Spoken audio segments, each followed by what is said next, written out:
일타정치 기만 한겨레 21 기자님, 양지열 변호사님 와 계십니다. 안녕하세요. 네, 안녕하세요. 네. 아, 제가 요 앞 코너가 엄청 후끈 달아올라서 네. 지금 얼굴을 보니까 너무 왜 이렇게 소리들을 질러대? 엄청 참 좋은 얘기하면서 소리를 너무 이렇게 재밌게 질러. 네. 얼굴이 시뻘겋게 지금 달아올랐네. 네. 예. 조금 전 이제 끝장 뉴스 시작하기 전에 들어왔던 속보부터 좀 잠깐 얘기하고 네. 갔으면 좋겠습니다. 두 분께 여쭤보고 싶었는데 이 곽종근 전 사령관이 윤석열이 한동훈 등 정치인을 언급하면서 네. 총으로 잡아오면 총으로 쏴 죽이겠다 이 발언을 했다고 하네요. 네. 그게 개엄 한 2달여 전이었다. 국군의 네. 날. 그게 10월 1일 국군의 날 만찬인데 이날 네. 만찬 굉장히 중요합니다. 왜냐하면 다들 끝나고 나서 막 다 차에서 내려서 오바이트를 할 정도로 술을 많이 마셨던 날이에요. 근데 이날 관련해서 오늘 그러니까 뭐 이따가도 얘기할 기회가 있겠지만 윤석열이 곽종근 재판에만 직접 나오지 않습니까? 예. 곽종근이 전체 다른 이제 말하자면 사령관들은 어느 정도 진술 마사지가 되어 있는 상태인데 오. 곽종근이 굉장히 핵심적인 얘기들을 하고 있다라는 판단하에서 나온 거예요. 근데 저는 그 전략이 윤석열이 썩 말하자면 뭐랄까 명석하지 못한 상태에서 이런 전략을 쓰는 게 적절하지 않다라고 처음부터 얘기를 했었었는데 오늘 결국 자기 발목을 자기가 잡은 거죠. 그러니까 곽종근이랑 자기가 직접 질문하는 과정에서 나온 얘기예요. 그러니까 언쟁처럼 계속 질의응답을 하고 있는데 하는 과정에 그날 군인들 생일이라서 내가 불러서 뭐 밥 산 날 아니냐, 뭐 먹었는지 기억나냐? 그러니까 계란말이 먹었다고 답변했습니다. 본인이 만든 거라고. 네. 그래서 깨알같이 내가 그거 직접 만들지 않았냐라고 하면서 나도 그날 상황을 기억한다라는 걸 강조한 거죠. 아하. 그러면서 그날 우리가 시국 얘기하기 적절하지 않은 날이었다라고 얘기를 했는데, 그러니까 곽종근 사령관이 전 사령관이 그러면 제가 검찰에서도 하지 않은 얘기를 하나 하겠다라고 얘기를 이 서두를 열면서 그날 한동훈 등 여러 정치인을 잡아오면 내 앞에 데리고 와라. 내가 총으로 쏘겠다라고 얘기하지 않았냐라고 이제 얘기를 한 거죠. 그러니까 윤석열은 그거에 대해서 별다른 답변을 하지 않고 그냥 웃고 말았습니다. 헛웃음 치면서. 네. 그럼 오히려 윤석열이 그 진술을 유도해낸 거나 다름없네요. 그러니까 지금 아까 얘기하신 것처럼 이제 예. 변호인들이 이러면 굉장히 당황하죠. 사실 주변에 윤석열 변호인들도 뭐 정치적인 목적 이런 걸 떠나서 지금 윤석열이 직접적으로 출석하고 있는 걸 반기지는 않을 거예요. 왜냐하면 검찰도 그렇고 법조인들은 일반적으로 이 변론의 틀 같은 것도 좀 잡아놔서 어디서 불리한 부분 나올 거니까 그건 어떻게 좀 피해가고 이런 쪽으로 이렇게 끌고 가고 이런 걸 염두에 두고 변론을 항상 하는데 윤석열이 나와서 자기 마음대로 막 얘기를 하거든요. 물론 제가 이렇게 얘기하면 그 생각하실 거예요. 야, 윤석열도 검사 출신 검찰총장까지 했는데 그런 거 모르겠어?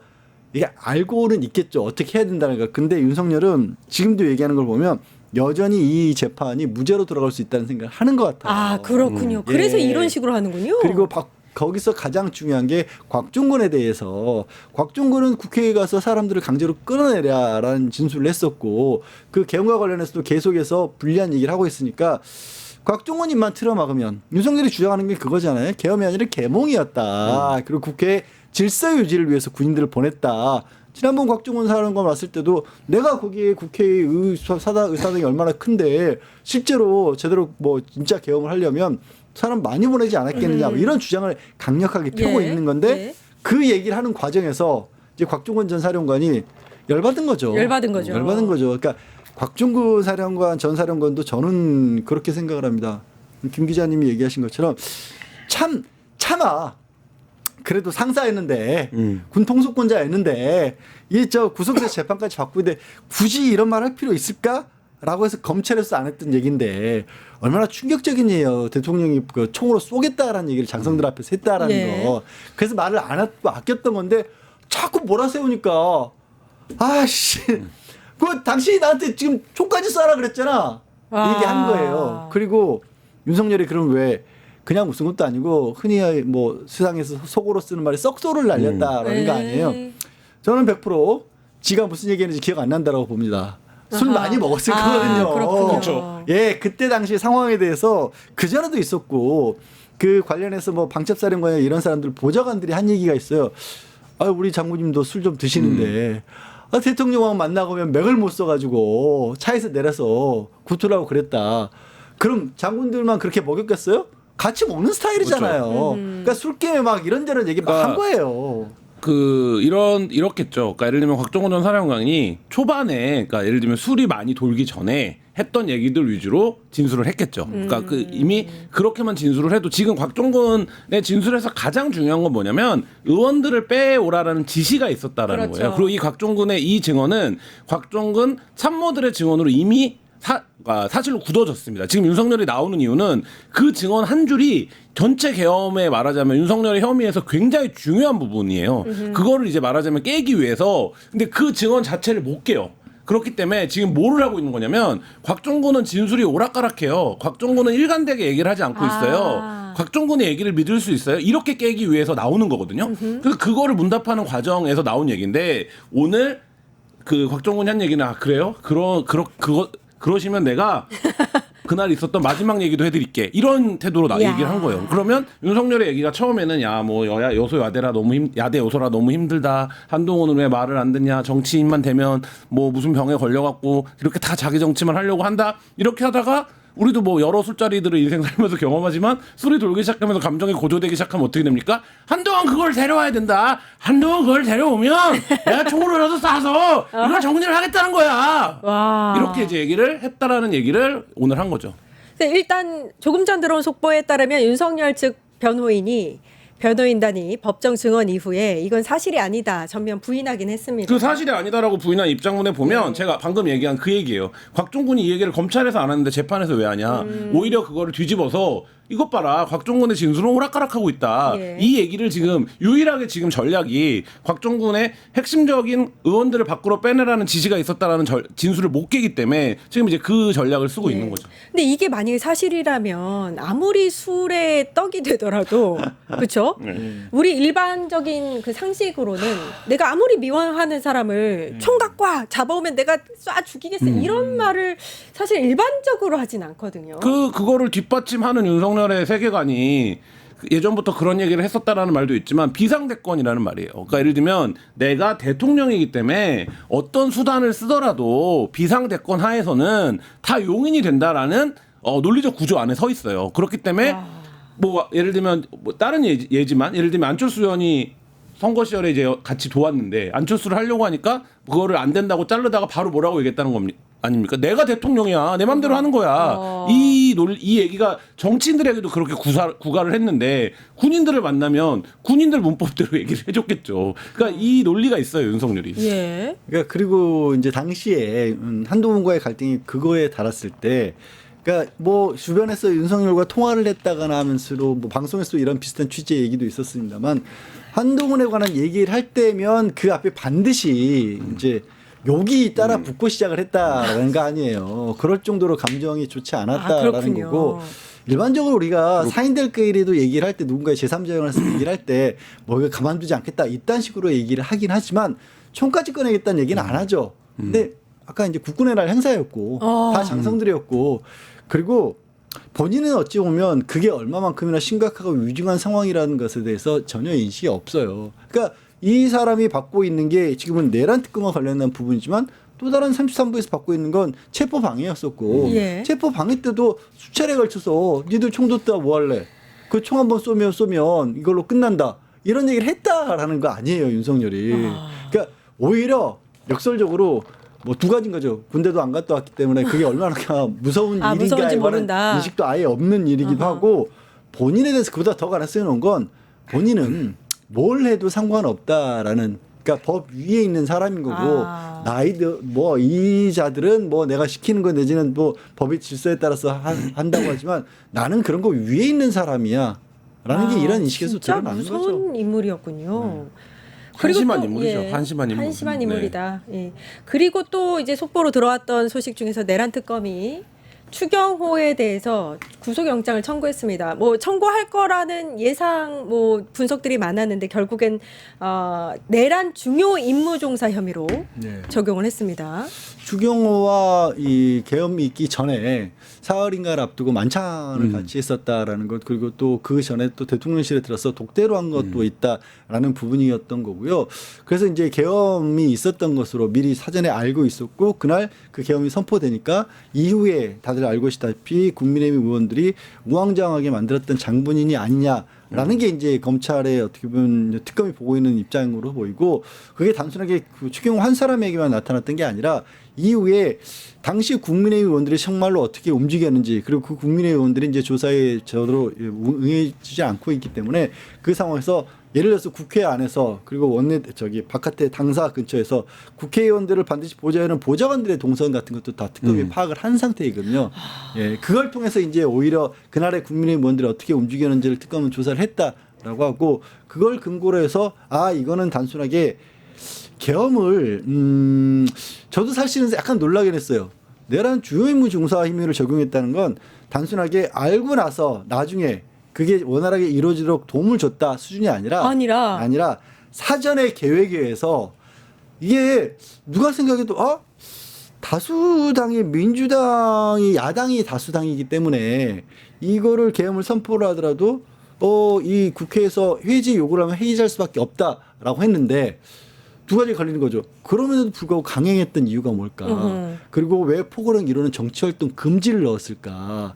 정치활동을 금지를 넣는다는 건 위헌임을 명백하게 밝히는 건데 아무리 윤석열의 법에 대해서 무지하다고 할지라도 이거 정도는 알고 있을 텐데 그럼에도 불구하고 그걸 넣을 수 있었던 배경에는 오히려 국민의힘 의원들은 추경호를 통해서 확실하게 우리가 통제할 수 있고 만일의 사태에도 오히려 국회를 봉쇄하는 일도 할 수 있다라는 식의 그런 어떤 생각을 했던 게 아니냐. 왜 추경호 지금 전 원내대표가 강력하게 자신이 지금 계엄에 대해서 반대하고 몰랐다고 주장하고 있는 이유 중에 하나가 근거 중에 하나가 뭐냐면 내가 두 번째로 국민의힘 의원들에게 메시지를 보냈을 때는 국회랑 모이라고 했다. 그렇게 얘기했습니다. 저는 거꾸로 봐요. 국회랑 모여서 국민의힘 의원들이 이 국회에서의 해제 의결을 방해하는 역할까지도 할 수 있었던 게 아닐까. 오히려 그리고 국회로 들어오려고 하는 특전사 요원들이나 이런 사람들이 못 들어오고 있는 부분들을 국민의힘 의원들을 통해서 풀 수도 있는 것 아니었을까? 라는 이 부분은 전부 100% 제 추론입니다만 그러니까 특검에서도 내란 중요 임무 종사라고 하는 걸 적용한 게 아닐까라는 그런 이제 가정 내지는 추측입니다. 그러니까 저 뭐 영장 청구서가 공개가 되면 아마 내용들이 좀 더 구체적으로 나올 텐데 약간 그냥 논리적으로 설명을 하면 이런 거죠. 그러니까 인지 판단 실행이 있습니다. 이 비상계엄 관련해서. 그러니까 특검이 보고 있는 게 너 사전에 인지하고 있었지가 한 대목이 있어요. 근데 추경호와 관련해서 통신 기록이라든지 여러 가지 정황들을 봤을 때 이자가 인지하고 있었다. 그리고 최소한 인지했을 정황이 충분하다. 이게 지금까지 알려지지 않았던 닷새전 뭐 만찬이라든지 통화 기록을 통해서 확인이 됐을 거고. 자. 그럼 계엄에 대해서 판단 어떻게 했냐? 이 판단 부분이 한덕수가 다투고 있는 부분 아닙니까? 예. 나는 반대했어요. 라고 다투는데 아니 너 반대 안 한 것 같은데? 너 오히려 도왔어.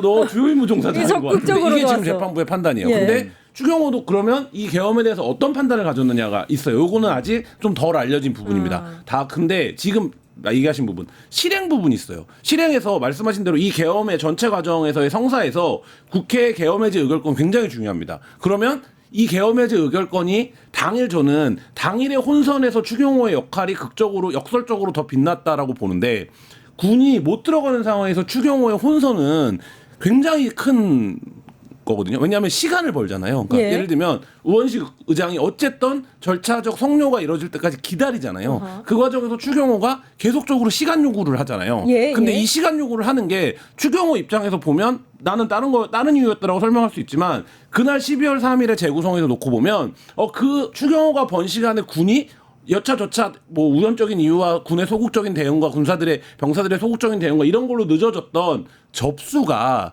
이루어질 수 있는 시간을 추경호가 의도적으로 번 게 아니냐. 맞아요. 그러면 그건 너는 적극적으로 실행에 가담한 사람이네. 왜냐면 계엄 해제 의결이 되는 게 계엄의 종료잖아요. 이 계엄 종료를 너는 방해한 사람이네. 이게 이제 말하자면 지금 시각인 거고 저는 이 부분과 관련해서 뭐 영장이 기각되는 경험이 있음에도 불구하고 영장 청구를 했다라는 건 특검이 일정 정도 이걸 입증할 물증을 확보한 게 아니냐 이런 생각을 합니다. 특검이 안 그래도 관련해서 충분히 소명할 만한 단서를 조사를 끝냈다 이렇게 얘기를 했는데 그래도 일단은 한덕수나 박성재 같은 경우에 영장이 다 기각이 됐었는데 사실 추경호가 구속이 되면 그 다음에 국힘에 또 당시에 함께했던 내란 중요임무 종사자로 보여지는 그런 의원들이 함께 또 구속될 여지가 있기 때문에 굉장히 중요하거든요. 그러게요. 그래서 이제 국민의힘 쪽은 굉장히 바짝 긴장을 하고 있고 추경호 전 원내대표의 조사 날도 이제 특검 앞에 달려가서 이걸 막아야 된다. 사실 대한민국이란 큰 나라는 에이펙이라는 경사로 인해서 다 관심이 거기 가 있는데 네. 국민의힘 의원들은 관심이 거기밖에 없었다는 상황이기도 해요. 근데 참 신기한 게요. 추경호 지금 전 원내대표 같은 경우에는 본인이 독대한 것도 아니었고 대통령실 들어갔을 때 정수석 실장이 항상 같이 있었다. 그리고 정수석 실장은 지금까지도 이제 계엄에 대해 사전에 인지를 못했다라는 입장이거든요. 예. 근데 전 정말 이해 안 가는 부분이 조금 전에 우리가 곽종근 전 사령관 10월 2달 전에도 국군에 나와서 그렇게까지 얘기를 했다. 심지어 총 쏜다는 얘기까지 했다라고 하는데 정수석 실장은 개인적으로도 가까운 사람이고 비서실장으로서 거의 윤석열의 일거수일투족을 다 알고 있었어야 될 사람이거든요. 그리고 아닌 말로 그날 계엄을 시도했던 그날 밤에 아니 포고령 나눠주는 것도 다 프린트해서 나눠줬을 텐데 윤석열이 직접 뽑았을 리는 없고 그 정수석 실장 같은 경우는 그날 계엄 해제가 나온 타결할 때도 대통령실에 있었고 타결 이후에도 윤석열이 뭐 이른바 결심 지원실 같은 데 들어가서 법정 가져다 달라고 했을 때도 계속해서 같이 수행을 했던 인물인데 아하.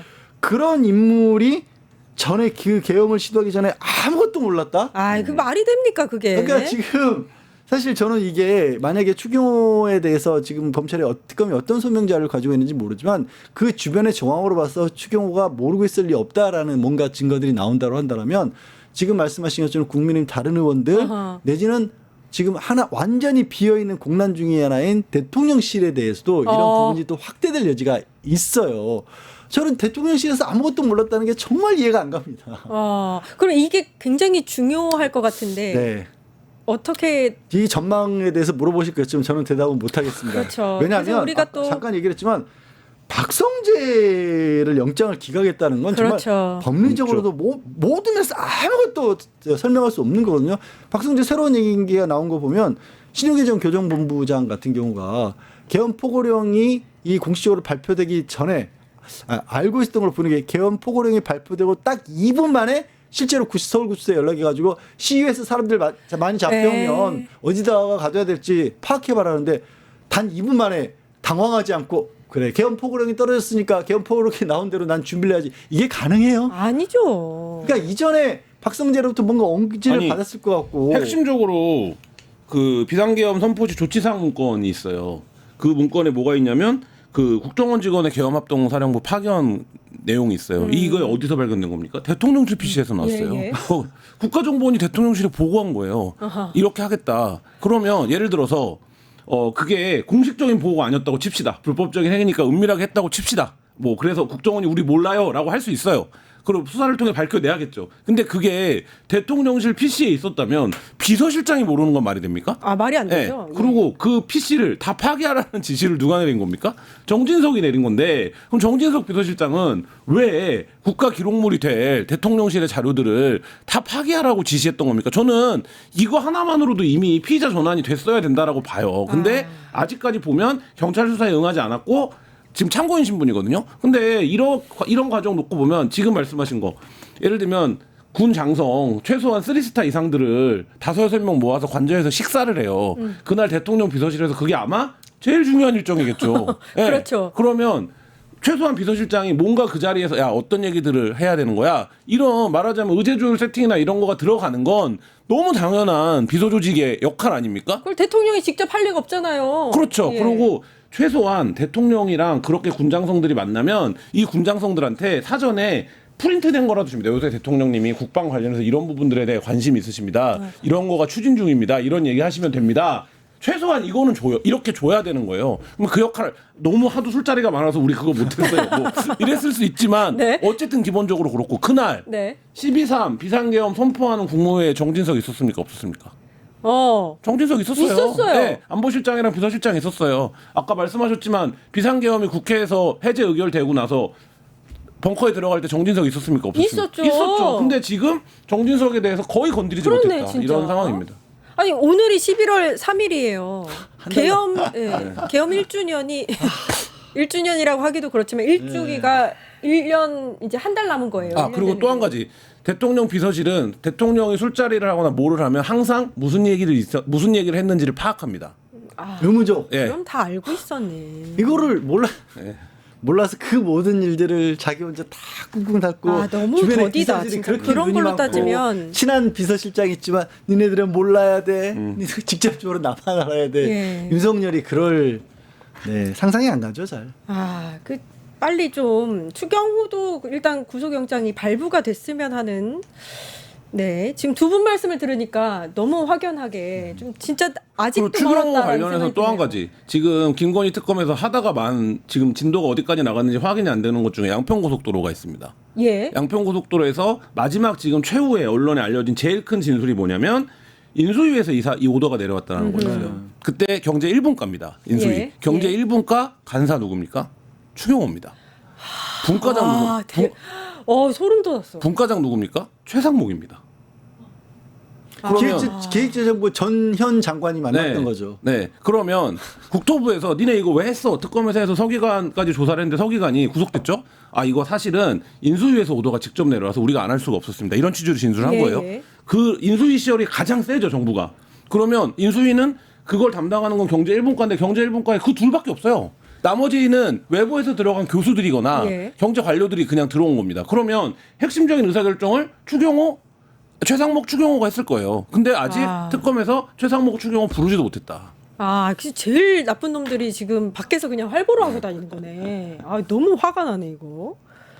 그 윤석열 내란 재판 얘기를 좀 하려고 했는데 이 앞 얘기가 길어지기는 했습니다만, 근데 아무튼 변호사님께 요거 여쭤보고 싶었어요. 그러니까 윤석열이 사실 이제 피고인이 직접 이렇게 반대 신문에 나선 경우가 많지는 않은데 검사 출신이기도 했고 굉장히 좀 간절하겠죠. 그래서 나오는 건데 제대로 하고 있다고 보세요. 저는 지기현 부장판사 이거 관련해서 좀 제재가 필요하다고 생각하거든요. 사실 저도 이제 두 가지로 이중적으로 나눠서 말씀을 드려야 될 것 같은데 지기현 부장은 잘못하고 있는 게 맞습니다. 한두 번 정도 얘기는 했어요.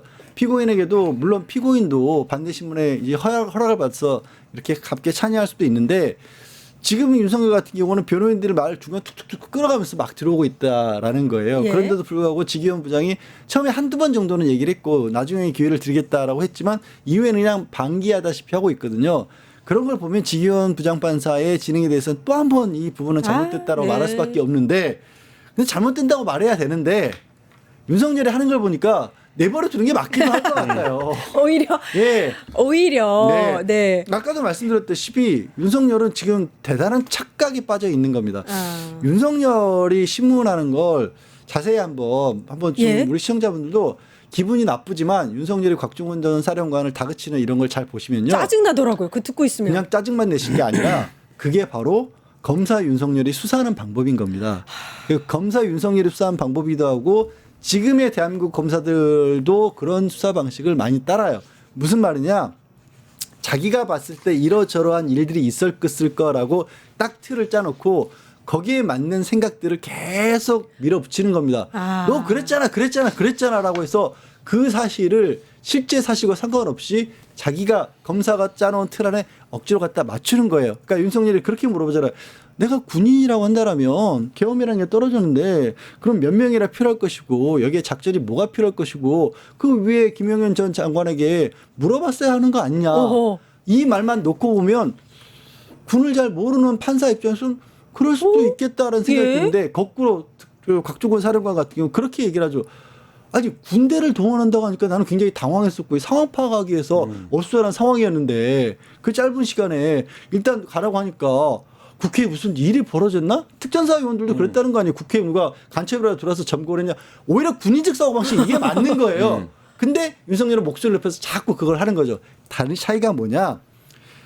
법정이니까 그냥 저도 보고 있고 여러분도 보고 있고 시청자분도 보셨지만 그걸 보면서 야 윤석열이 거짓말하고 있네 라고 판단할 수 있지만 이게 국정군이 검찰성에 불러와서 같은 질문을 한 달, 1년 가까이 받는다고 생각해 보세요. 아, 그쪽으로 가겠다. 가게 돼요. 그리고 예. 그 말만 있는 게 아니라 그거에 부응한 증거들만 계속 끌어다가 이런 거죠. 야 정황증거 갖고 와봐.